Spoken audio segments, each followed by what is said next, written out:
พ่อไม่วงพรหมลีและแม่สีจันทร์พรหมลีนั่งแห่ไปประสวดสีวัดเทรางวานเที่ยวเด้อ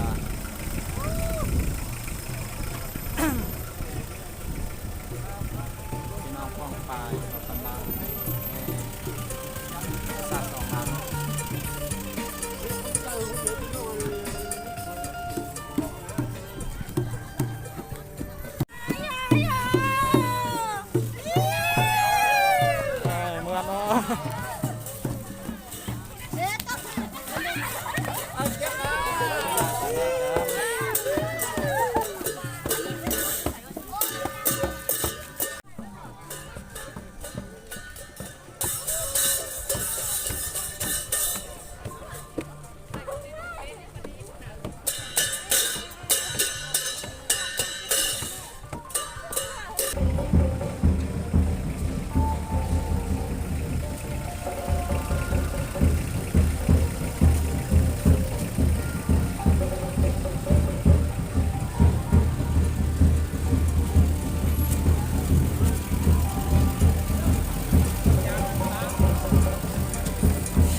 ภาษาพ่อไม่วงพรหมลี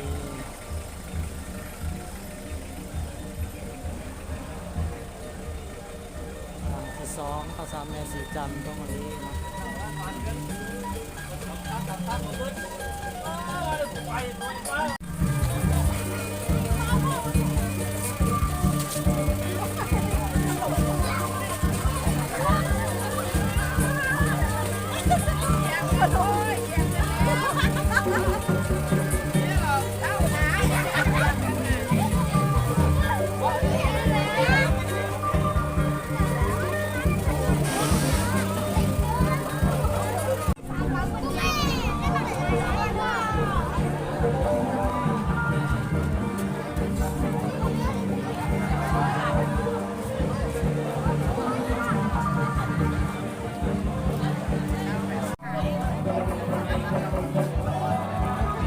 ประดับประดาภาษา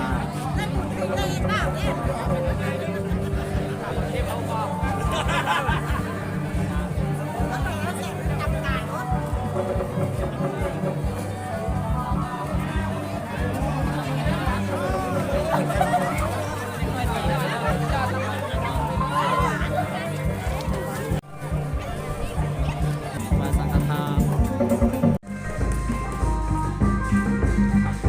ตอนนี้พระศาสตร์ก็เป็นประดับประดาไปที่เรียบร้อยแล้ว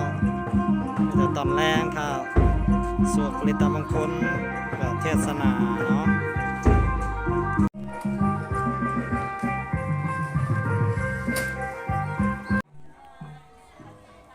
ขณะนี้ก็ประดับประดาเป็นที่เรียบร้อยแล้วเนาะ แต่ตอนแรงถ้าสุปริตมคงเลยเทศนาเมื่อเช้ามันจะได้ถวายพระสาฆ์และตักบาตรหยาดน้ำถวายจังหันเป็นที่เจ้าพิธี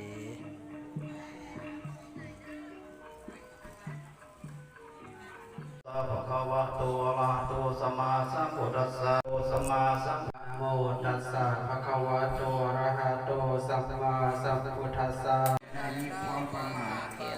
ทำคำประสานพระพุทธเจ้าทรงพากันกระทำบุญเป็นต้นว่าให้ทานรักษาเป็นภาวนาไปใต้อันว่าเครื่องบุญไปน้อยกับเพื่อประการ เตตาเตปาปุนวาดังนิโกมาลิสเจ้าเรือนประเสริฐอันหนึ่งกระเจ้าทั้งสองหา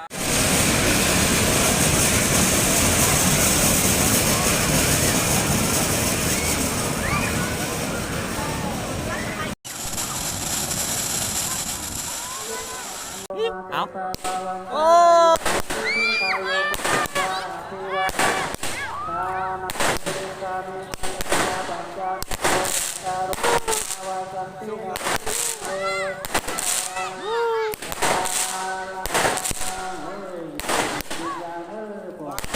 กันคือสิ่งงามเนาะด้วยความกันคือสิ่งงามเนาะใช่เลยไปสัมมติ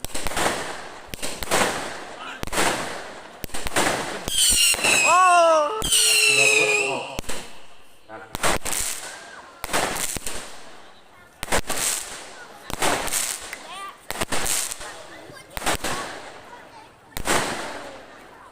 ้อนเด้อไอ้เต้าบ่เข้าใจให้เนาะ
เขายังบ่ใส่เรือ